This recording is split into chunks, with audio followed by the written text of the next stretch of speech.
first of all, I ought to tell you that the high school I go to, it's one race, white, and fairly rich, fairly well off. Yeah, 80% have tried pot, I think. My school, it's a mixture of races, all kind of people. And like, I would say about 75% of them have smoked weed, you know. The whole school, maybe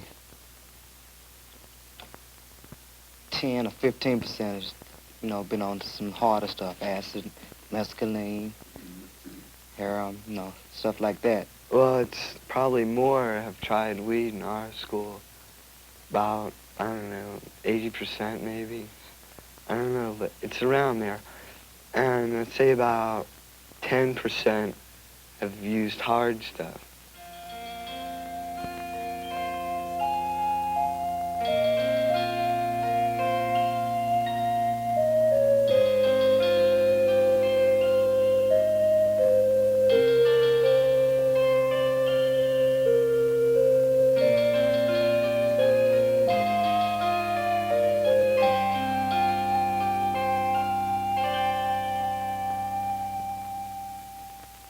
At least half of them, you know, tried, you know, smoking a little weed here and there, but I don't know about the harder stuff if they get down or anything. About 90%. Yeah, I'd say about 90.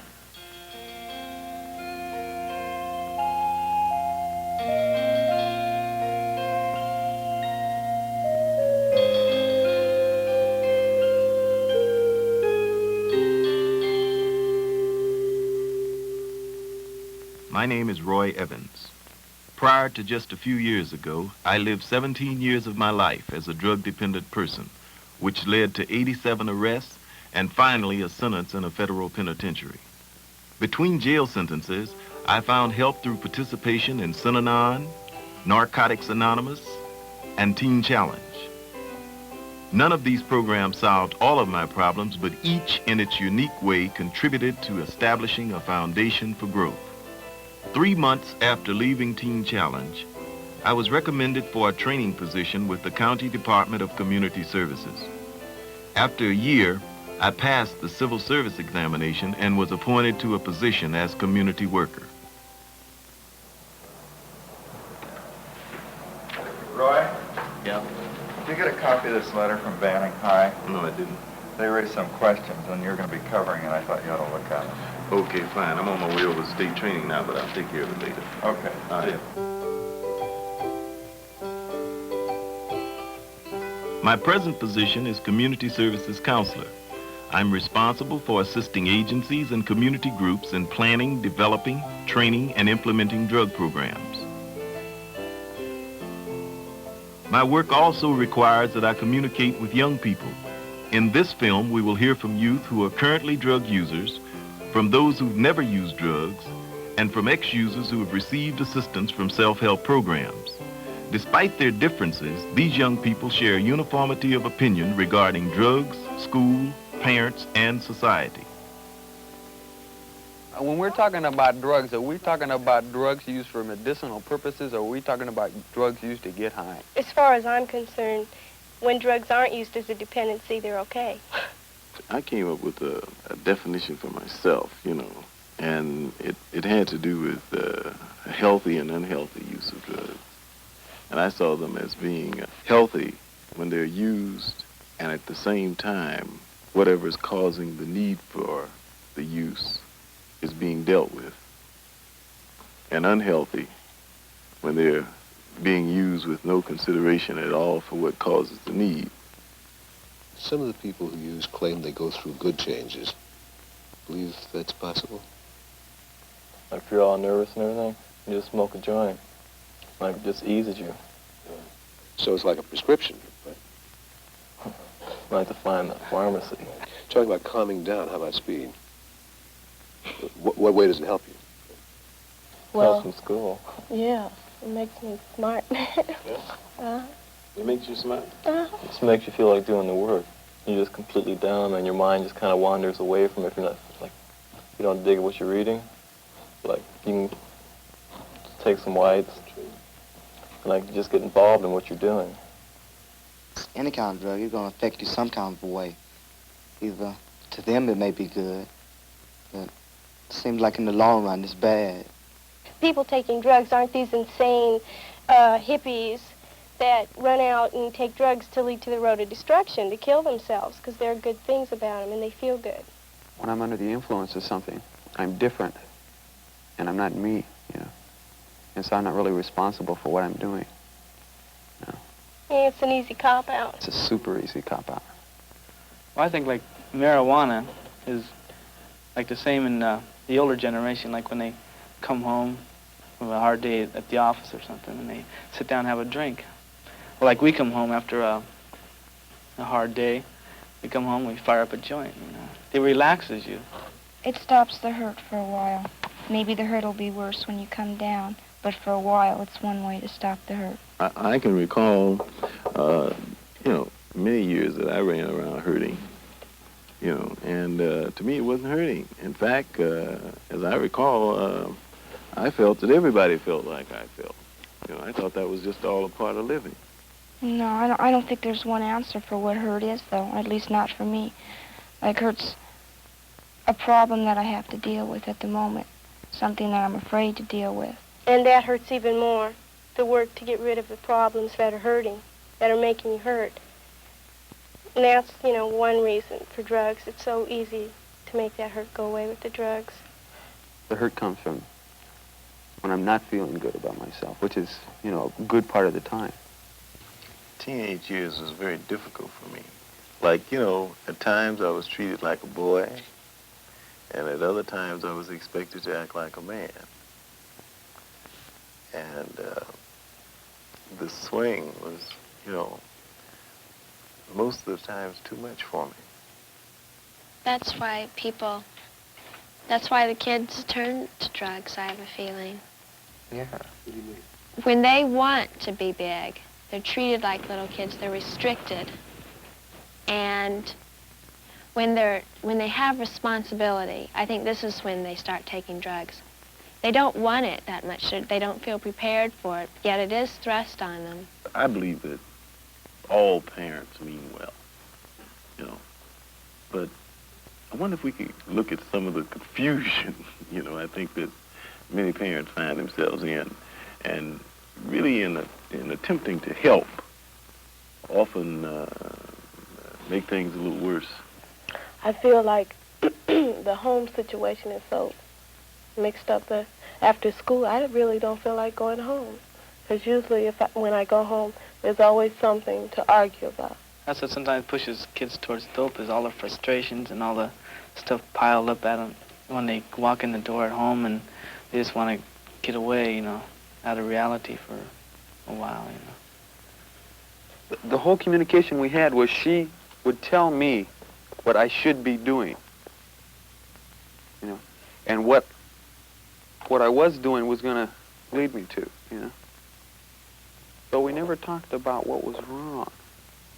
You sort of like get the feeling that they don't trust you of where you're going or what you're going to be doing. Yeah, that like, they don't get, you know, that they have you got the feeling that they think you're going to go out and do something wrong, you know. Like when I come home, they check my eyes. What are you even doing? Oh, no. What do you think, how old should a kid be before he's allowed to trust his judgment about what he's doing? It's not an age. You should accept yourself, I think. You should be at that stage where you go, well, okay, you know, I'm not so pretty, I can't help it, you know, you should be like that. You should feel like if you had a problem, you would have somebody to turn to, you just wouldn't be alone. Young people mention to me the confusion between what parents say about responsibility and trust and how parents act. Communication and trust with your kids go hand in hand. Take you, for instance. If your young man comes in late, do you listen to him, or do you act as if you're his personal policeman? Well, we certainly don't act like policemen, but we are concerned with what they're doing. You have to be in this day and age. Personally, I believe that any real communication is the result of people trusting each other. It's a two-way street. Young people learn trust from you, and they'll be more able to confide in you when they feel they're trusted. Even more importantly is that they will learn to act responsibly when they're allowed to make their own decisions, when they're being counted on to do the right thing. If you want to be able to communicate with young people, and I think all parents do, you've got to learn to trust them. I've met a lot of students in schools all over the county. They've told me of the frustration they experience in school. Some of it seems to be a normal reaction to growing up, but much of the frustration is a result of our present educational methods. Drug abuse and other types of dropping out appear to me to be an attempt to alleviate this frustration.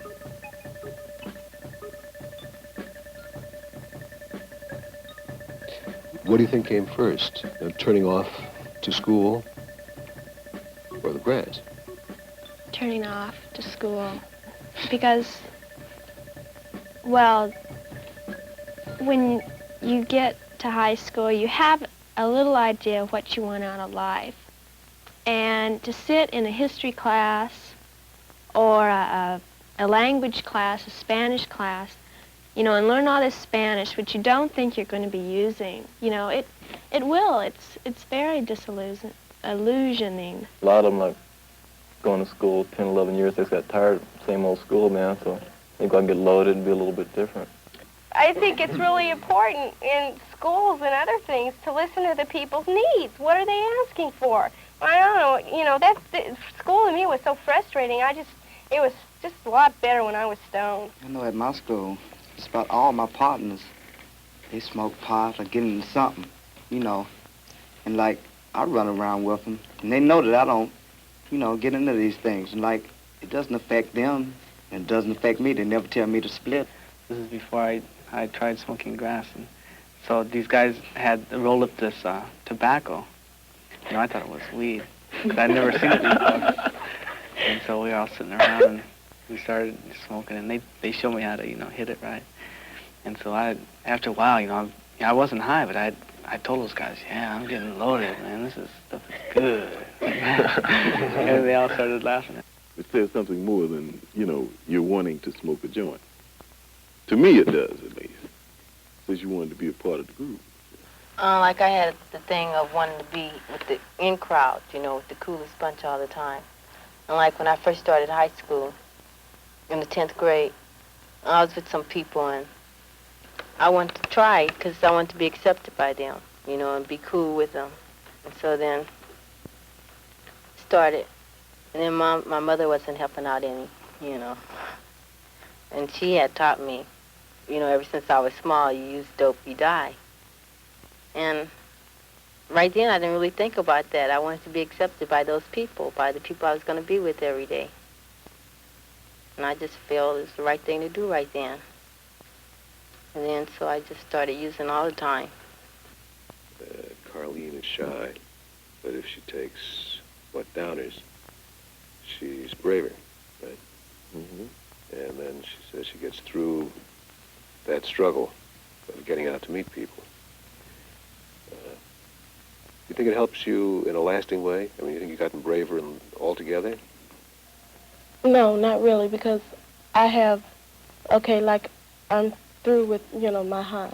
All right, I'm brave. Well, I can go back home and be reminded that I am a child, you know. So I have to go through those struggles again. Actually, how do you work through the shyness?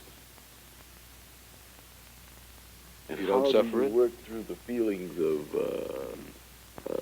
anger, of not being 21 yet, and you're still not a kid? How do you work through wanting to be free and at the same time needing to lean on somebody? How do you work through these feelings if you don't feel them? In other words, what I mean is if you're loaded and you don't feel them, what is that to work through?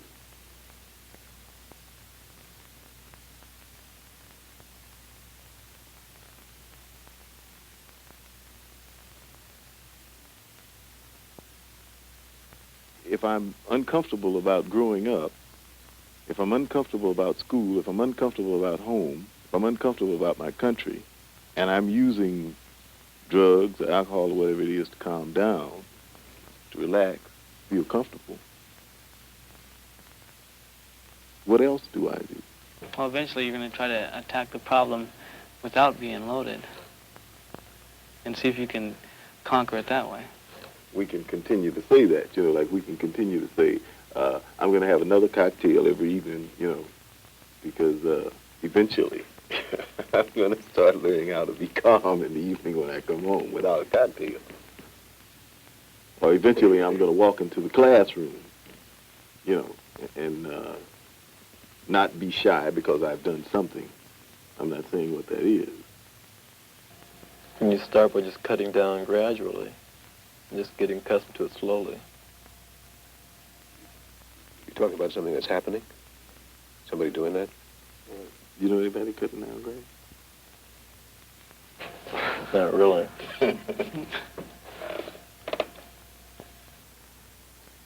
What I seem to hear is that the abuse of drugs doesn't accomplish what the drug user starts out to accomplish. When he uses drugs to relieve an uncomfortable situation, he still ends up with the anger, the shyness, the pain, whatever was bugging him in the first place. Leaving out whether society approves or disapproves, does it make sense to use a chemical that doesn't solve your problem, that gives you more of them and won't let you go when you want to kick it? I don't know, a really, sore spot with me is what society, the way society handles people with the kind of problems that like I have, because I spent, 4 or 5 years in institutions, basically behind my drug problems. It wasn't always for drugs, but it was drug-related all of the time. And I sincerely believe that all of that time and all of the expense that the government went through to keep me there, and all the time I wasted was just that, wasted time. I didn't get anything out of it. The time I really think the short time I spent in the house compared to that time, it's just, immeasurably more effective in what it's doing, because you can't treat people for what's, with my kind of problems by locking them up. The kind of house Mario is talking about is a self-help house. Crisis House in Hollywood is an example of a self-supporting live-in facility where young people are provided with a home-like atmosphere and assume the responsibility for cooking, cleaning, and the upkeep of the house. All right, the dinner's coming. Pass me a pork chop. Yeah, pass me a pork chop, please. Okay, pass your plates on there. They better be good, too. Yeah, let me have some, did you put butter in the... Yeah, I already did. Did you soften the vegetables? Yeah. I've decided, that cooking isn't the hardest thing. It isn't. Because you get it over with, first thing. Lucha in East L.A. is a self-help house in the Chicano community. Órale, ¿qué está pasando? Órale, Fito, ¿qué está pasando? Todo está de aquí nomás.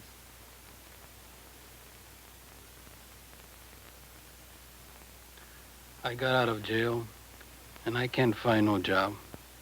I never learned anything in jail. Came out to the parole officer asking for help. He didn't give me no help, told me to get a job. I can't even get my license to drive a car. I just said the hell with it. We can clean you up if you want to clean up, and after that, I know you ran from your parole officer, so we can go over there and bat for you and try to get you reinstated. And from there, we can get you a job. You can start working. If you want to get involved in what we're doing, our doors are open. So everything is all up to you. What do you want to do? I'm tired, I want to kick. Ándele, carnal. Órale, Rudy. Simón. The main tool is education. In other words, you got to know where narcotics addiction leads to and what problems it will create for you. And if you have a specific interest in this, it can only come through self-introspection. Because self-introspection is, again, the educational tool that will help you prevent, you're getting into any narcotic usage. We are not only interested in the prevention of narcotics addiction, but in our opinion, we're interested in developing the future out of our classes, the future experts on narcotics addiction. A young person with a family, emotional, or drug problem can seek information concerning self-help houses or other services by calling a hotline. Oh, hi, Joel. Hotline? Well, Hotline is a service where people call in if they have problems, if they want to rap. Is there something you wanted to talk about? Yes, we know about drugs here. Uh-huh. Well, what is it you would like to know, Joel? The hotline may refer him to a free clinic where counseling and medical assistance is available. Doctors and staff personnel donate their time to provide free services. Has anyone ever mentioned to you that your eyes seem to be a little bit yellow? No. You have noticed it yourself in the mirror? You want to look up at this thing? Yeah, just a little. How long have you noticed that? About a week's time. Down at the floor. Can I tell you if this hurts at all back here? No. Some self-help houses, such as Teen Challenge, are religiously oriented.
I think it's time for us to go downstairs.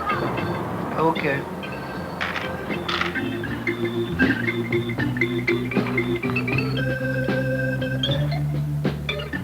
Bridgeback is a self-help house in the black community. Almost all of these houses and services exist without sufficient funds, a factor which hampers their effectiveness and limits the intake of youth seeking help. Despite this, young people are learning methods of communication that establishes a basis for trust, self-respect, and friendship. To have a friend, like, wow, that's, to me, the most important thing, to be able to turn around and say, well, I'm feeling bad, or I'm not really feeling either way at all, but I know I've got that person there that I can really trust and talk to and feel good with or something. I don't know, just a person that you're close to. Mm-hmm. What happens when that person lets you down? You know, even the real person, the one you really trust and want, what happens when they're distant from you? Well, I think what happens is it hurts. But I think then what has to happen is you have to learn how to deal with hurt. And by that time, hopefully, you've gotten enough tools and enough faith in yourself that you can fall back on you a little bit. With almost every risk I've taken, such as getting jobs, meeting people, or doing things that I didn't want to do, support helped so much. Someone to help me take that risk. Not someone to do it for me or to tell me to do it, but someone to help me with it. And just support me and be backing me up. You know, it feels good for people to say, I respect what he's doing, whether I agree with it or not, but, you know, maybe it's good for the person. I think that's really important. I used to think when I used to get stoned, I didn't really think it, but I thought everybody respected me. You know, here come big time Pat pushing, you know, or whatever. And, like, you know, when I did come down and start thinking about it and everything, I didn't even respect myself. You know, I didn't care that much about myself. I guess what helped me was when I started listening to people and really seeing what they were saying and, you know, what they were coming off with and understanding their needs and how they were relating to me and the reasons they were relating to me. And that really helped because they were trying to tell me something about them. But it's so easy to get knocked on the defensive, especially when you're always knocking yourself down there on that defensive. But if there are people you trust who will tell you what you are, and you can get some feedback, and you can begin to believe in yourself because you see yourself through other people who are with it and honest. Yeah. If you take the time to listen to them. them. But you got to be in a situation where you can, and where you care about each other. Yeah. And the last thing in the world you can do is turn to your friend and say, hey, I hurt, you know, I don't feel good about you and me, or me and somebody else, because that's dropping your front. Yeah, what happens if they get to know me? God, they might not like me. Yeah. Or just, it's really hard to say I'm afraid. I'm scared. It's harder for a guy, even. It's hard for anyone to speak openly, yet it's only through honest discussions that we can begin to find ways of solving our problems. Many young people are taking drugs to alleviate the hurt that problems create. But drugs can only relieve for a while the necessity to confront our troubles. There's no one answer, but I've found that places such as the ones we've seen in this film provide a minimum of criticism and a maximum of support. Here we can express ourselves openly, be listened to, and listen to others with similar problems. Home does not often provide this unique atmosphere, so more places like Lucha, Bridgeback, and Crisis House must be created and supported if we are to have an effective alternative to drug abuse.